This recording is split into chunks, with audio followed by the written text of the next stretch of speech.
Hello, Parsons students. This is Marcos, and this is our week 9 to 10 briefing video. And I want to just quickly jump in here and get us up to date on what we should be doing. We had our spring break last week, and so everyone should be nice and recharged and ready to go full steam ahead. And as you can see here, we're kind of at the midway point. We're starting to work on part 3. We've had our research presentation, our concept development presentation on Thursday. And now we're doing our design development presentation. And that will lead us to 2 more reviews after that, a design finalization, and then a final review where the final files will be due. So please, based on where you're at right now and how much work you think you have to do, you can make sure you start to time yourself and work on your project as much as possible. And be able to have the kind of time you need to do a good job on this and to kind of like get into the details and refine it and make it like your best work possible. This is an important project and something we're going to print and something you're going to have in your hand, something you can hold on to forever. And I want it to be a great representation of your fullest abilities and your deepest passion towards creating something that's informative and entertaining and will help create bonds of love between families and something that you can be proud of for your own family someday. So if we now look at what we're doing next, let's consider the feedback you got on your review session and begin to implement that in a good rigorous pace. And in terms of the text, a lot of the discussions on Thursday was about text, and there were some really great renditions of your stories, or even full-on new edited stories, authored stories that you guys came up with. And I was just so amazed and so pleased with a lot of what I've heard in terms of the kind of text that you have. And if you're behind a little bit, get inspired by that. Know that writing text is not an exclusive thing for people who just claim to be writers. As designers, we're creators, and we can do so many things with the same skill sets. It's the same process. So take on your writing and make sure you get that finished and revised and completed and edited so that you can implement it into your layouts. If you find that things change, revise your storyboard if needed. And your biggest focus right now is to continue to develop your illustrations and your layouts and your typography and start creating these actual spreads. And with the spreads, create cover ideas and options and the back as well.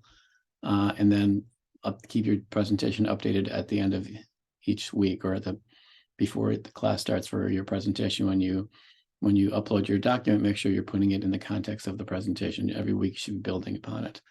And this is an example of that from the early weeks of research and inspiration to your text, to your storyboard, and then to your preliminary layouts and your design development of your spreads and cover ideas.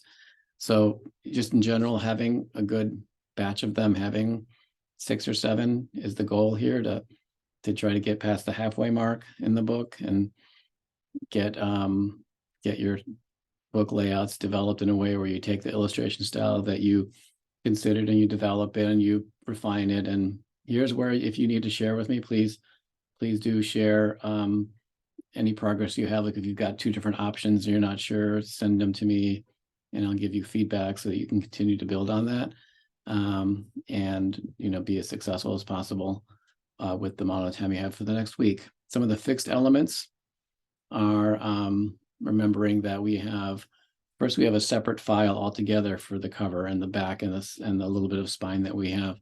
And it's not the same as the baby board book where there was one file for everything, because this is a cover plus pages kind of book and not a cell cover. The cover is a different piece of art. So there's 2 InDesign files that I've put in the assignment brief on Canvas, and make sure that you're using the cover for the cover in the back and the pages for the pages file. But some fixed elements, again, we have the dirt logo here in the corner, and that needs to be there. It needs to be on white. So no matter what your design is, that has to be there, and it can interrupt, just like it interrupts this drawing here. That's sort of the charm of it. They're all in this spot and they're all this size, so don't go changing them. Unlike the baby board books, I want to keep the white box on this one and not mess with it. And then the spine is a very small spine. There's no text on the spine, but it does on the art. It'll show a little area for the spine. And then remember on the back, you have the UPC code, but it's a very small amount of space. And there's an opportunity for a teaser kind of image or even overview text. I'll show you an example of that you can read when looking at the back and getting an understanding of what the book is about. Utilize the back. Sometimes it could be an extension of the front, it just continues on. But remember, they are two different things, and they don't really work like a spread like you might think they do. Like, yeah, you can open them up and they look right, but they are separate things. So designed with that in mind. And then on the fixed elements, when you get to the inside, this is actually page 1. It's not like this on a file. It's going to be a separate single page. And this is inside cover, which is part of the cover file. So page 1 is a fixed element. It's a dirt page. Basically, all you'll do is you'll have your name placed in here. And then the first spread is 2 and 3. And this is a fixed spread as well. We're just going to input our images from the photo shoot we have and update the text here. But this is not for you to design. It's not for you to use this space. It's not for you to change the color of anything or add elements. It's like a fixed dirt page. And when we get to this part, when we do put the image in, also I'm going to want you to put a little bit of your biography by inserting where you're from. And as much as I know we're all New Yorkers because we're here at school, if you're from another state or another country, for sure put that as where you're from. Or even if you're doing a book from your culture and you're not necessarily born there like me, you can still put that if it's relevant, like where your parents were from or something like that, in terms of connecting to the reason to connect to your story. And then all the way in the back, the very last page is going to be a dirt page as well with these additional books, kind of a cross-sell page. And this is the inside back. Okay, and then also just a reminder to remember the bleed. And that when we're doing this, we need to, if you make an illustration like this and you're intending it to be a full page spread like this is, where the image goes up to the very edges of all 4 sides, then what you have to do is you have to make sure you have a little bit of extra. So see this little area right here, this is the bleed area. And if I go back, you can see that there's additional amount of illustration. So just remember that when you're illustrating it, you can obviously enlarge everything a little bit, but you're going to have to enlarge it. So make sure you're keeping that in mind when you make your illustrations, and you don't have a problem. I've included a template. So in the template, you're going to find a cover template, which is this flat version of the back, front, and you can see here the little thin spine that's allotted, and there's a placeholder for the UPC code. So use that for your cover art. And then the pages, like I said, start here on page 1. The inside cover is not here because it's not part of this file.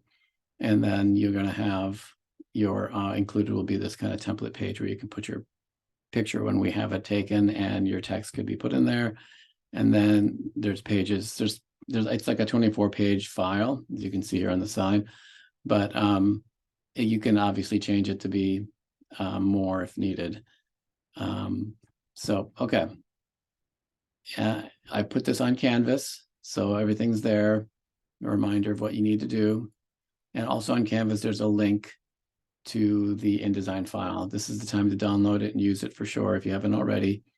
And in terms of some additional support, a reminder that the class resources link on the Google Drive here, it's on the main set of folders, class resources. If you go in there, there's something called Children's Storybook Archive. And if you click onto that, there's files for past dirt books they're just PDFs. And you can look at that and get inspiration or get clarification on things, or check that out. That's the resource for you to see how other students have handled their books and to give you support in what you're doing. And then let's take a look at just a couple of books to help give you guys some context. Whoops. Let's start with this magic lamp story.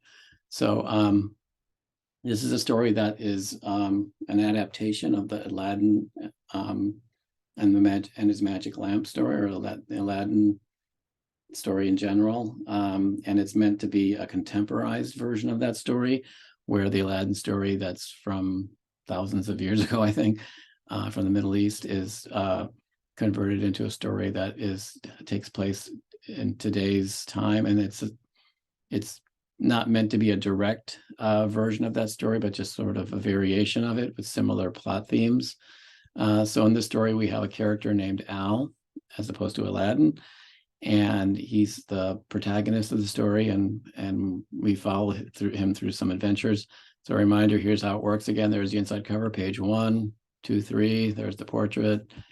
And then the first spread, I want everyone to make sure that you do a title spread for the first page, for the first spread, and that you're opening your book in this more proper way where it's kind of an exciting moment. And it could be simplified like you see here, which is some graphic elements. It doesn't have to be complicated. It could be based on the cover as well. We could have seen Aladdin standing here holding his lamp, and but I would recommend that it's a little bit different, and maybe you utilize assets from different parts of your work that you're doing and create something like is done here.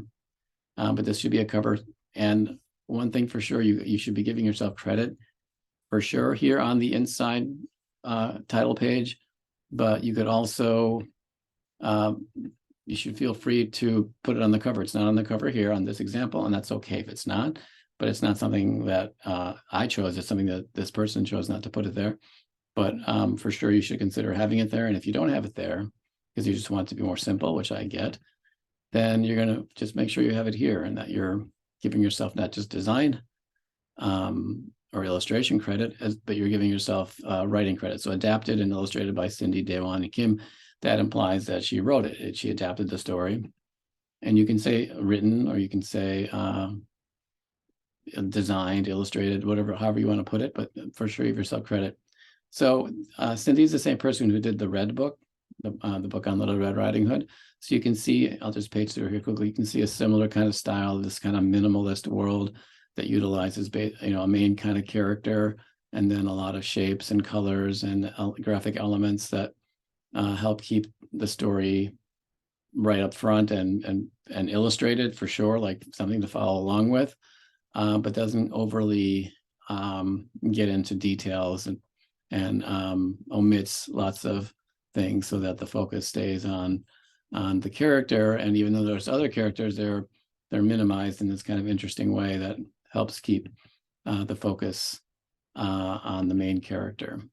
And the use of white space is great, and nice strong type that's friendly, and not trying to be edgy, but still having a kind of edge to it. And overall just being pretty consistent and in its use of colors and shapes, and it's kind of this vector style, which I think is quite successful. In terms of the story, I go back here, just basically it's a story that is about a boy who's kind of like a struggling middle schooler, maybe a freshman in high school, but like a young kid, something that maybe young kids who are younger could look up to, like, oh, that could be me someday. But he's just a kid, and he has he kind of has this scarf, but it's maybe a little bit more of a security blanket. Don't tell him that. He'll get very upset if you call it that, but that's what it is. And he's got his great relationship with his dad, but he's struggling to kind of break out on his own and be confident and go out in the world with all the things he was taught, a position that every one of us has been in at some point. And like any other kid, on his way to school, Al sees a puddle, and of course he thinks he can jump over it no problem, and he tries it, and when he does, he kind of has this slip and slips into this other dimension, and finds himself in this kind of cave, or this place where there's just glistening jewels everywhere, and glistening jewels everywhere does, it's like she puts it here, a beautiful garden of precious stone. Like, that is kind of like, when you hear that, you think that's going to be quite a lot to illustrate. And what's so brilliant here is that most of the focus is on the head, and most of the compositions on the head, and the precious stones are simple shapes that just have a little bit of variation in color, and then to use the eyes to reflect back what he's seeing in front of him, creating a real 3D effect of him being encompassed in this. But but when you really dissect this, it's very simple. So this is what I mean by, like, don't let your complicated plot line or your story make you feel like you got to be diving deep into like specific illustrations that will take you months to do when you only have weeks. Utilize design in your illustration to do that. And then, of course, in this cave of precious jewels, he finds the iconic lamp, and the old lamp is something that he stumbles across, and like the story of Aladdin, he buffs it up and rubs on it, and when he does that, there's something supernatural occurs, and in that moment, instead of a genie appearing or like some some magical person, it's limited to just being a voice. You heard a voice, and basically implying it's the voice in his head, or it's the voice of a higher power or of something transcendent and divine, and left in this kind of, could be anything, but in a way implying that there is something greater than us, and there is something outside of us, and that we have an internal world, but there's an external world that we can tap into if we put ourselves in the right kind of mindset or the right kind of practices.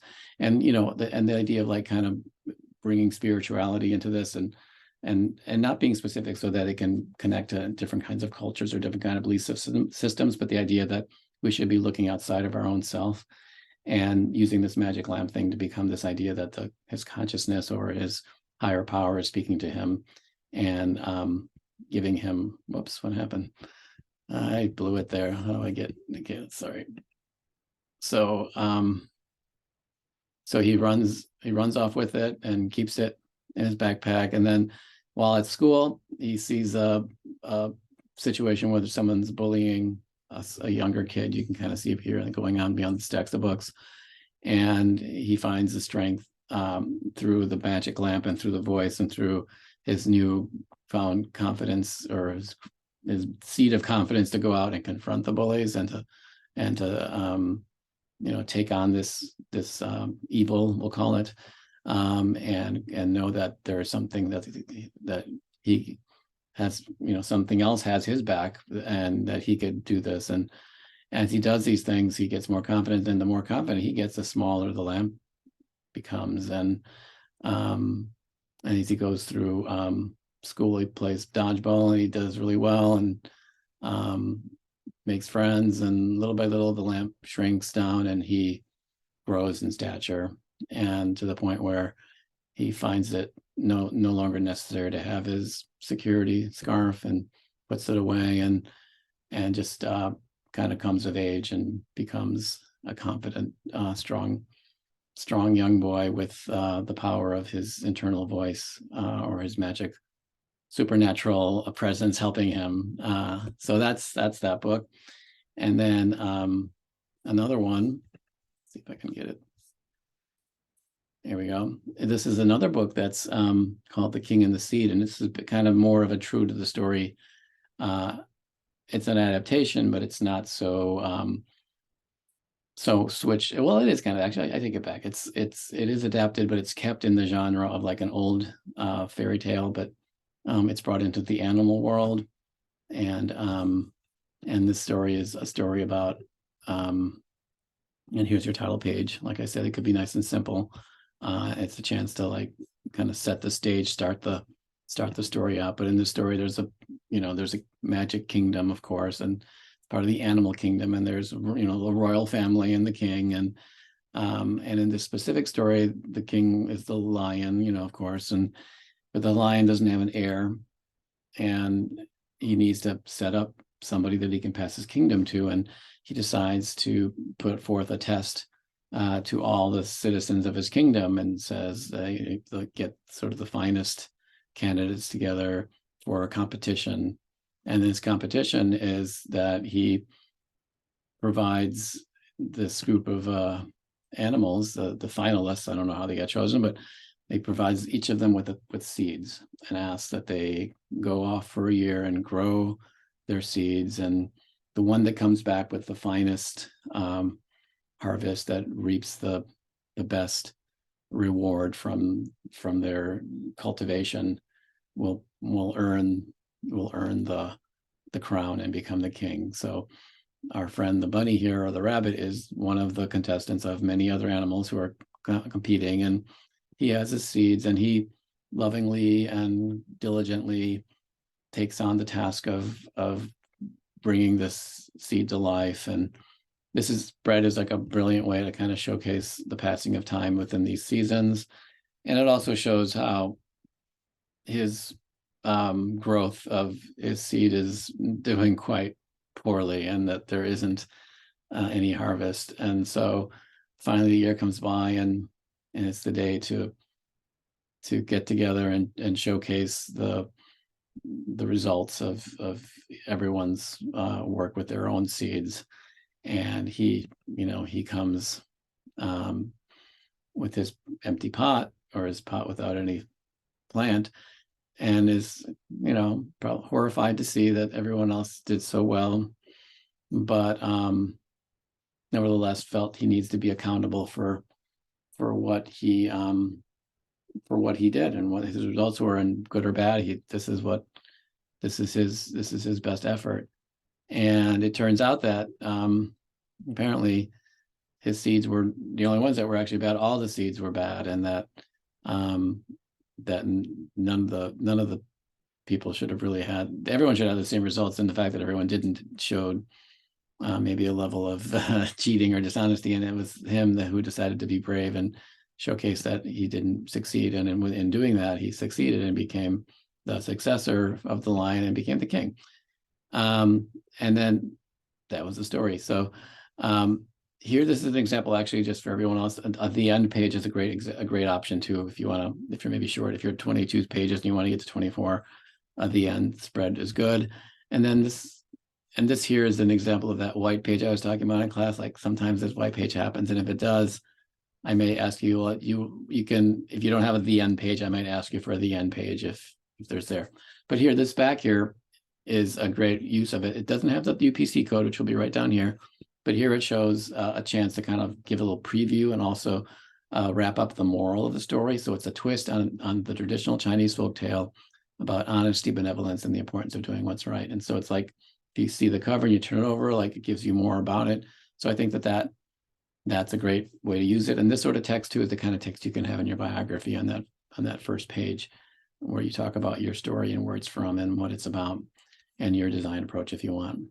Okay, so those are the showcases. And basically that's it for now. I have not worked out yet whether we are having a photo shoot this week on Thursday, or whether we're having individual meetings. Apologies for that, but I got to lock down the photographer, and we're having trouble. It might not be able to happen this Thursday. But I have still to figure it out, and I will be emailing everybody. But in the meantime, keep working, keep vigorous, stay focused. You had your break, that's it, no more fun. Be sure that you take this seriously, because we're taking you seriously. Dirt's taking you seriously, more serious than anyone's ever taken you before as designers. Maybe not, but I like to think that we are the ones that say, okay, you can author and create a book that will stand up to any book that's out there in the market. So I want to work with you to make that happen. So utilize me as much as you can. We got 2 or 3 weeks now, so there's time to really bear down and make this an awesome book. And each of you have that ability, and I want every one of you to fulfill that. So let's do it together.